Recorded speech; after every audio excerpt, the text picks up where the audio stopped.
ایک وقت کی بات ہے، ایک بہت امیر آدمی تھا جس کی 3 بیٹیاں تھیں۔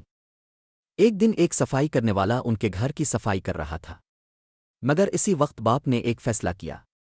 وہ دروازے کے پیچھے چھپ گیا تاکہ اپنی بیٹیوں کا اصل چہرہ دیکھ سکے۔ خاموشی چھائی ہوئی تھی۔ اچانک پہلی بیٹی کمرے میں داخل ہوئی۔ اس کے ہاتھ میں کافی کا کپ تھا۔ ایک گھونٹ پینے کے بعد اس نے لاپرواہی سے کپ پھینک دیا۔ کافی زمین پر بکھر گئی، لیکن اس نے ایک لفظ بھی نہ کہا، بس چلتی بنی۔ صفائی کرنے والے نے دکھ بھری نظر سے زمین صاف کی، اور باپ دروازے کے پیچھے سے سب دیکھ رہا تھا۔ اس کا دل بوجھل ہوتا جا رہا تھا۔ کچھ دیر بعد دوسری بیٹی آئی۔ اس نے پرس سے کچرا نکالا اور بے فکری سے فرش پر پھینک دیا۔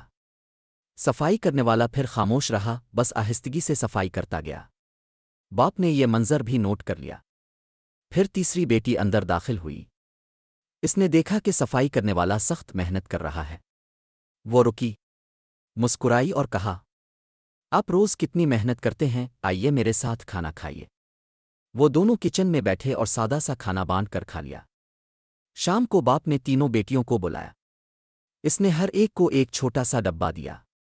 پہلی بیٹی نے ڈبہ کھولا تو اندر وہی کافی کا داغدار کپ پڑا تھا جو اس نے پھینکا تھا۔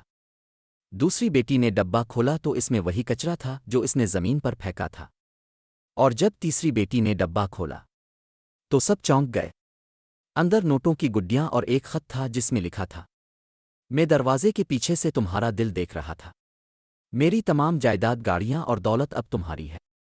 بس ایک وعدہ کرو، ہمیشہ دوسروں کے ساتھ مہربانی سے پیش آنا۔